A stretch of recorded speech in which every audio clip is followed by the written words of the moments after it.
you are just a universe of your own, and you are everything, all possibilities uh, at once. And again, it's such a beautiful bliss state. You don't want to come back. So the first near death allowed me to understand our possibilities. The second near death gave me the science or mechanics on how to, say, transform lives, not only my life, but tens of thousands around the world. I'm intrigued by the different layers of heaven. You said that you were, I believe, at the fourth level. Do you Yeah. know what was beyond that? And what is the fourth level versus the third level? This is Beyond with Heather Tesch, where we examine near-death experiences and life itself, hopefully making this life a little better. Hello, everybody. Welcome and welcome to my guest, Masati. Hello, Masati.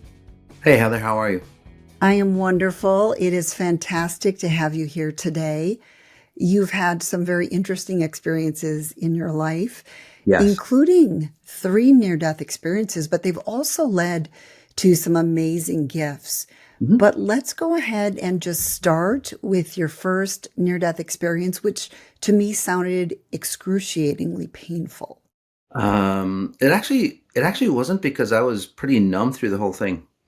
So I was I was a young kid in my 20s, and college job, unloading rail cars, and the walls. They've got walls, huge walls inside to keep products in place. And what happened, Heather, was the wall was stuck, and I was pretty athletic, and so I climbed up and I started pulling on the wall, and the teammates were pulling, at the bottom of the wall, and then all of a sudden it just gave way, and this half-ton wall just basically slid all the way across, and then there were ceiling members, and what happened was, as this half-ton wall came through, my head was stuck in between the ceiling member and the wall, so it literally like crushed me, like right here, my jaw. So I was hanging by my jaw, not by my neck, but that probably would have been worse, but by my head area. Um, and I didn't feel any pain because I had immediately stepped out of my body. So I was looking from a different perspective, looking at my body complete. So that's a complete disconnect of, because there's different levels of near death. So in that case, it was a complete disconnect. I'm going, wow, what am I doing here if I'm over there? And I couldn't comprehend, because we have a mind, we have a concept of who we are and everything, but when it's disassociated from your body, it gets kind of freaky. So I was a little freaked out, but then I just realized, it's like, oh, I'm dead. And it was very just calm, like, oh, I'm dead. There was no like, oh my God, I'm dead, and all this is just literally, oh, I'm dead. And then as soon as I realized that, I started to see the potential, the light, the beauty, the love that we all have deep inside, but somehow our physical form like binds it or filters all that, compresses it. So I didn't even think about anything else. I've just gone, whoa, that light is so pure and brilliant. And then, there's different levels that you go through, from what I understand now. About 13 levels. I went to about the fourth level. This is a life review. So then that life review, it's not really a life review where, like God comes through, or Jesus comes through, or whoever, or Saint Michael comes through. It's not like, hey, you did this right, this wrong, so we're going to have to send you to hell. It's not like an accounting. It's actually a life relive. It is an accounting process, but basically you get to relive your life the way it should have been. So, okay. It's not like you redo some of the things that you went through, but you rewrite the meanings that happened to you. So you get a deeper, bigger understanding. So it expands you. Does that make sense for you? It does. And you said you get to relive it. So you're not like taking different scenarios No. and playing them out different ways. You're just figuring out that, okay, this is why this happened and this is what I learned. Yes. So think of it this way. We as humans live through life through a kindergarten mentality. Some of us maybe preschool. Okay. So So this time around, you relive your life. So from say zero, and again, in the womb, all the way through my death. So that was about say 22 years. Okay, so you relive every moment of it, but in a very compressed time. Okay? It's very, very important to understand that because later on, what I do, my abilities all come from, manipulating or bending time. So, so after I was done, again, so instead of, well, one, instead of living life through a kindergarten level and not understanding why things happen the way they do, you live it from a, like a high level or a PhD level. You go through life and you go, oh, that's why that happened. That's why this happened, and I understand it more, and you take away from it the benefits. So even if your life, you went through trauma and so on, you understand it's like, oh, trauma, that wasn't me, but that was the experience I had, probably from parents and so on like that. That's why I attracted this trauma. So basically, you pull away all those things that you're not, and you come into your brilliant self. Okay?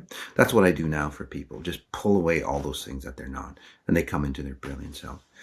And then after that was done, I go, how did I just live 22 years of my life in just like mere seconds?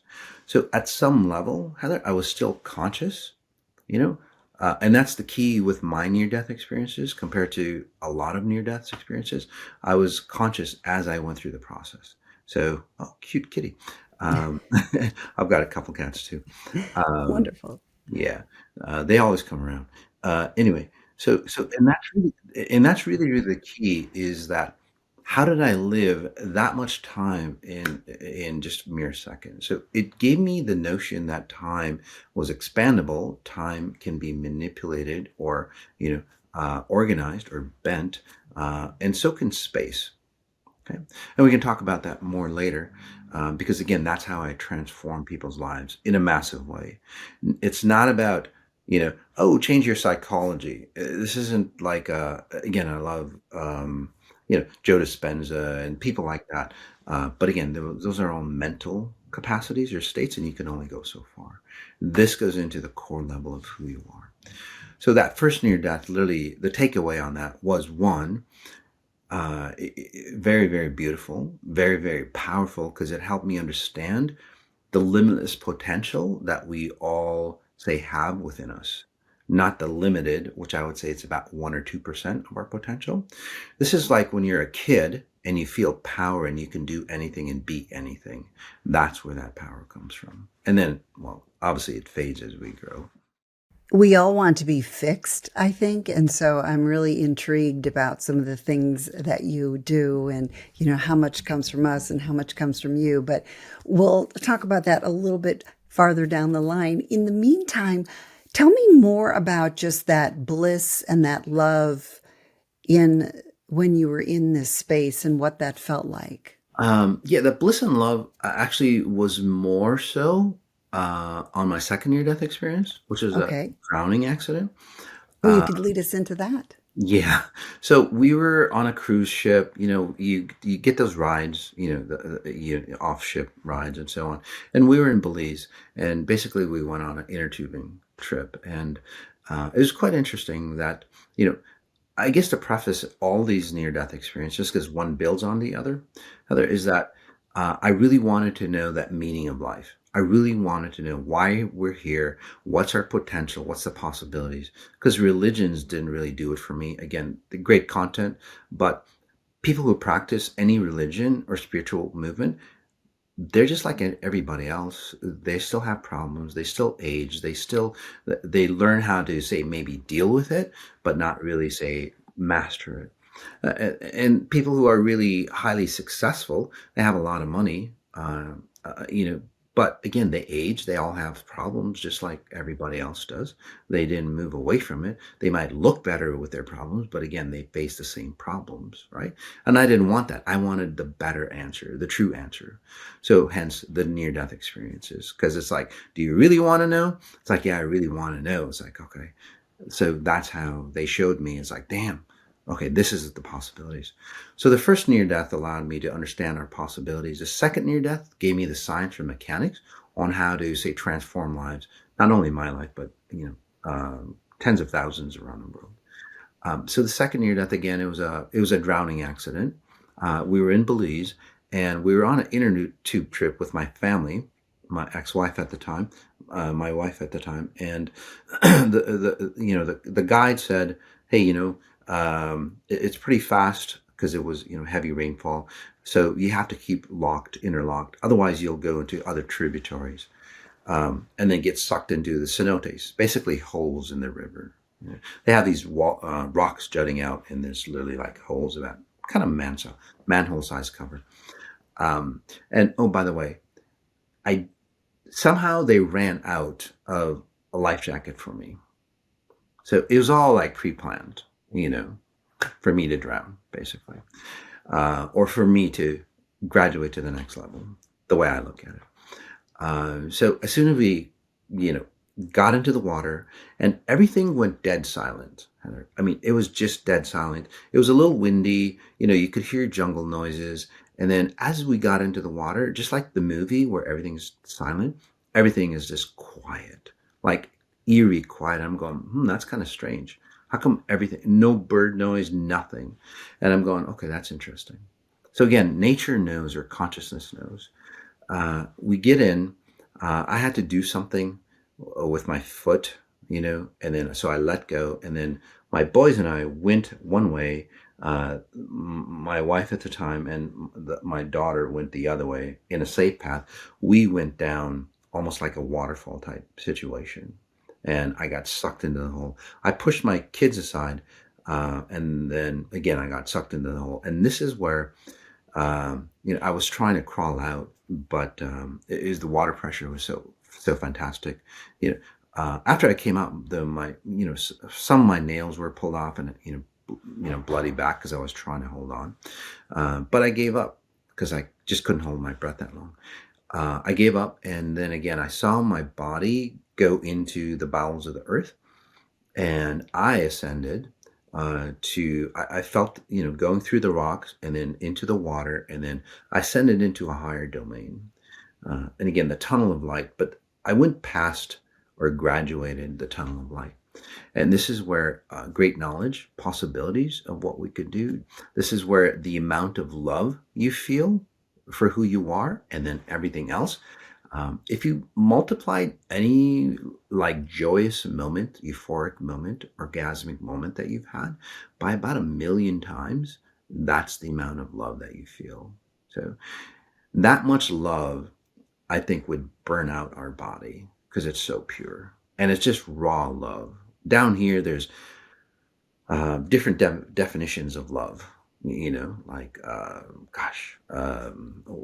well, all the different definitions, and they're all misdefined, by the way. Over there, it's just pure raw, unfiltered love, and there's no like, I'll love you if you do this, or I don't love you anymore because you did that, and all that stuff. Or jealousy love, or hateful love, or vengeful love, or I could go on and on and on. But this is just raw love, the way, say, again, nature, or maybe animals, the way they love you, or babies, when they're infants, they look at you and they love you. Okay, so multiply that by about 1,000,000 times, and it's just like, whoa. It's just like, damn. And you just want to stay in that space. You literally just like, that's okay. I'm not leaving anything behind, because everything you have, everything you are, is at that level. But I managed to go beyond the veil and start to understand, say, the mechanics on how space and time work, or how or why we're here. Principles, first principles are natural, say, laws of how this reality works. Usually you're not supposed to come back, but I think I cheated. And then I actually went beyond that, because at that level, you still have a consciousness of form, of human form. Okay. But you leave that as well, and you are just a universe of your own, and you are everything, all possibilities, at once. And again, it's such a beautiful bliss state. You don't want to come back. But something just pulled me in, and then I found myself like about 100 yards above where I got sucked in. So obviously, somebody loves me enough to go, "Hey, you're not supposed to be here." So just maybe the hand of God just going here. Let me help you out. So, and I didn't know how I got 100 yards above river. Because usually you're supposed to go downriver, but Exactly. so again, divine intervention, but I was just in a bliss state. When you're in a bliss state like that, Mhm. do you carry it back with you, or do you get back here and you're like, whoa, this is just so heavy here in this life? Yes, initially you carry it with you, okay, and this is what people go through when I work on them. But initially, yeah, you carry it with you, um, and then you compare the new possibilities of who you are, the old possibilities of how or who you are. So you start to see two versions of yourself, what could be and what shouldn't be. And then you start to see that in, say, your family value structure, your culture, your sexual identity, your those way society runs itself. It's like, damn. And it gets very, very heavy for people. Right. For me, though, it's like, okay, that's the way it shouldn't be. How do I fix it? So that second near death gave me the mechanics and the abilities that we all have inside, by the way. I just learned how to tap into it. So that allowed me to really understand who we are, and again, the science on how we can transform our lives. I'm intrigued by the different layers of heaven. You said that you were, I believe, at the fourth level.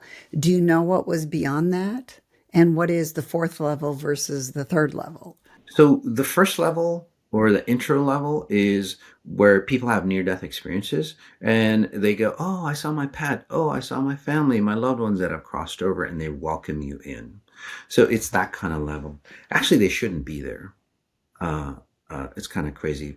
But those loved ones should not be at that level. They should be transcending higher. But for some reason, because we don't die properly, they kind of hover in the lower realms of heaven. So, um, so again, an awakened death is really important. But the second layer is like an integration. It's basically about forgetting your physical um, you're bound by physical time and space. So each layer of heaven, as you call it, releases you from, say, the constraints of time and space. And then you go into your limitless self, which would be an awakened spirit. So those 12 layers. So your fourth layer is literally like, so you get congruent, you understand who you are, you get stronger. The fourth level is like, okay, let's review your life at a high level on why that happened. So you can change it. And then by the sixth, seventh, eighth, ninth level, those levels are basically where you go, okay, let me rewrite all those things, rewrite those experiences. Again, you can't change what happened physically because that happened to you, but how you rewrite it, like divorces or, diseases or whatever. It's like, oh, my body does not have to have that. So it basically cleans you up to a point where you forget all those things that shouldn't be. Okay? You expand into who you are, and then you go into an awakened spirit. So each cycle of life, basically, you live, you've experienced this reality, you go back and you report back basically what happened to you. So the next generation, if done properly, the next generation cycles through, and then you're an awakened spirit coming through, and then we evolve. But you touch on an important subject, Heather. So basically, when I said most people shouldn't be there, basically they cycle to a lower level of heaven and then they re-render themselves back in space, or that information gets passed down to the next generation, their kids and so on. This is where heart disease issues, atrocities of humanity just gets recycled in the generation over and over. We don't go clean up, learn, and then come back. Did that make sense for you? It does. It's actually very fascinating to hear it that way. So if you're going to the higher levels, are you coming back, or are you just remaining there? Mhm. Well, whether you come back or not, some people believe in previous lifetimes. Hmm. Some people don't because they're religious.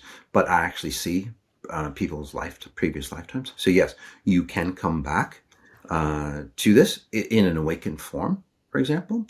Otherwise, again, your family patterns, right, that you had, right. So you clean up. Say, you should be cleaning up your father and mother's distortions, so you don't re-render your life the same way as your parents do, right? But we don't. So again, when you die, it's like at the level of heaven that you go to basically dictates the next generation for you. Whatever spirit or soul that, say, comes into physical form takes the blueprint from that level. If we One of the things we need to do is fix some of these things. Mhm. I imagine that as humans, we're really not living up to our potential. No. And if so, what is our potential? Oh, well, let's just say what's not our potential. Then, Okay. because I don't even know the potential, because it's so boundless. I can only show you the level that I've gone to, which is quite high, by the way. But again, there's so much more. Okay. A lot of people go, Moss, you know everything. And it's like, well, no, I just know everything to that level and below. Okay. But then there's, so much more above that we don't know, because it keeps getting, say, wider and wider, the possibilities.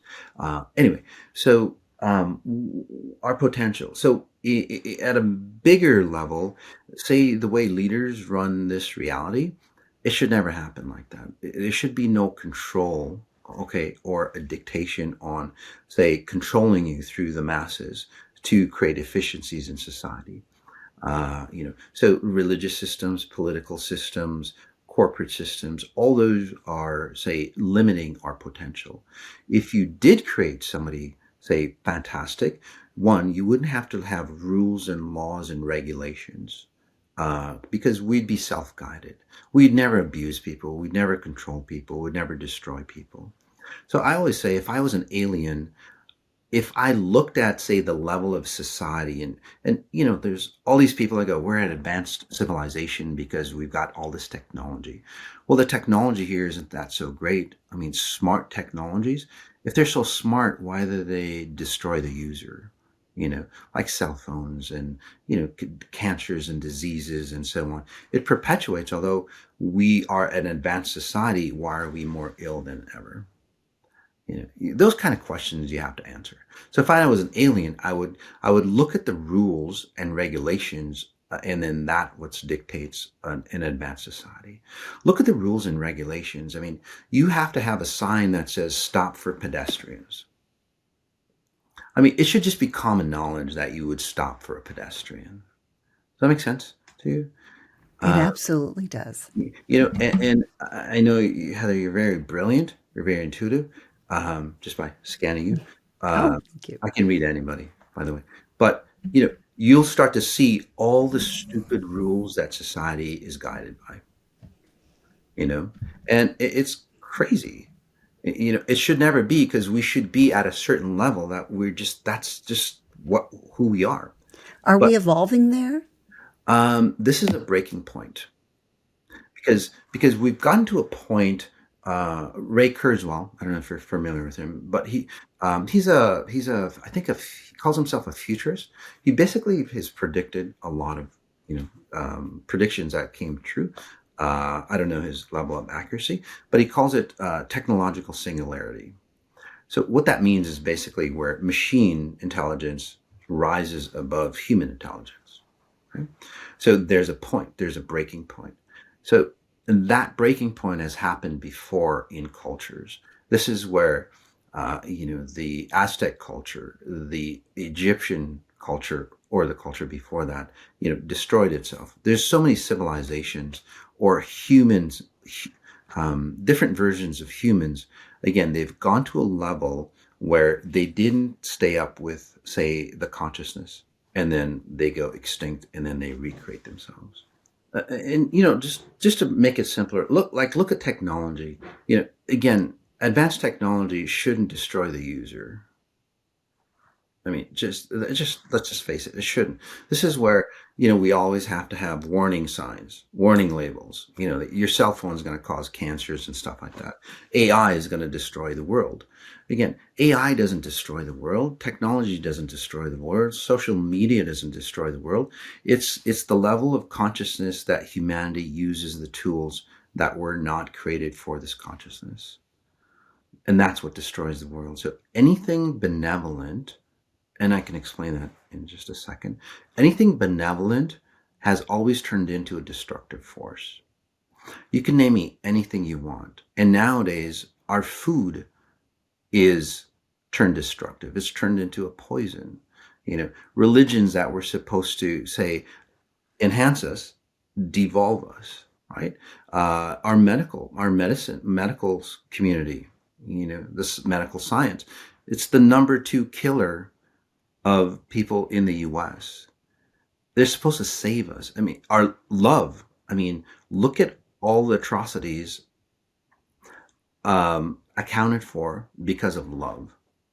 Jealousy, hatred, all those things. The love of money, right? So again, all those things, again, very benevolent at a higher level of consciousness, but very destructive at the level that we're at. Because we're misusing it. Yes, we're misusing it. Yeah, exactly.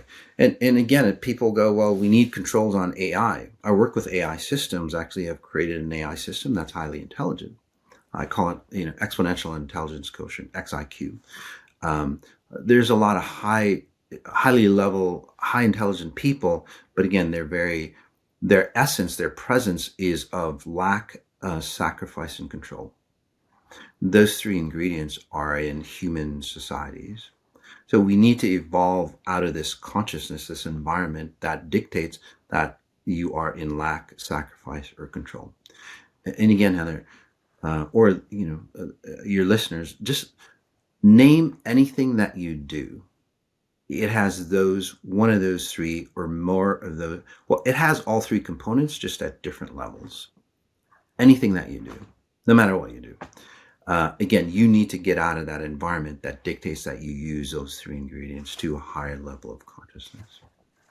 Everything you're saying is so fascinating, and I have so many more questions. I also want to talk about your 3rd near-death experience. Mm-hmm. Let's go ahead and take that into the next episode. Absolutely. I am really enjoying this conversation with Masati. That first near-death experience, I know he said it didn't hurt, but oh my gosh, that sounded so painful. There is a lot more coming up in part 2, and a lot of it focuses on how we can use all this to improve. Listening to this show will transform a lot of people, Heather. And I don't consider myself a healer or anything like that. I'm more of an awakener. Basically, I awaken to your possibilities. This is through frequencies. People listening on a recording will still feel the frequencies. All right. The next episode really is interesting. He was looking at my soul blueprint, and that's one of the things that we'll share. Just really fascinating things that I learned about, and they're things I want to take into my life going forward. But for now, let's talk about this episode. 2 incredible near-death experiences. The way he died in both of them was excruciating to me. One going down a dark hole. The other one, I'm just crushing his jaw. But again, he had a very different perspective. But what's your perspective on the things he discussed, on some of the things that you learned? Please share those in the comments. And again, just simply saying I made it means a lot to me. I know those comments probably don't seem like a big deal, but they really are to this channel. And for those of you that comment week after week, I thank you so much, because you are so wonderful. You're always helping me out. And those likes, of course, and then just sharing it, those all mean a lot. Make sure to always come looking for my episodes and don't count on YouTube to send them out. You can always find links in the description, links to the next episode, also links to Masati's website, more information on him, and of course, links to all of my episodes. So always check out the description for those kinds of things. Thank you so much for being here. I am telling you, I really loved part 2. I feel like I walked away a better person from that. So I do hope that you'll join us. Thanks for joining me on Beyond with Heather Tesch. Please add comments and questions you'd like future guests to answer. Also, if you liked what you heard, please hit the thumbs up button and subscribe. That'll help keep this podcast going. You can also go to Beyond with Heather Tesch to look for more episodes.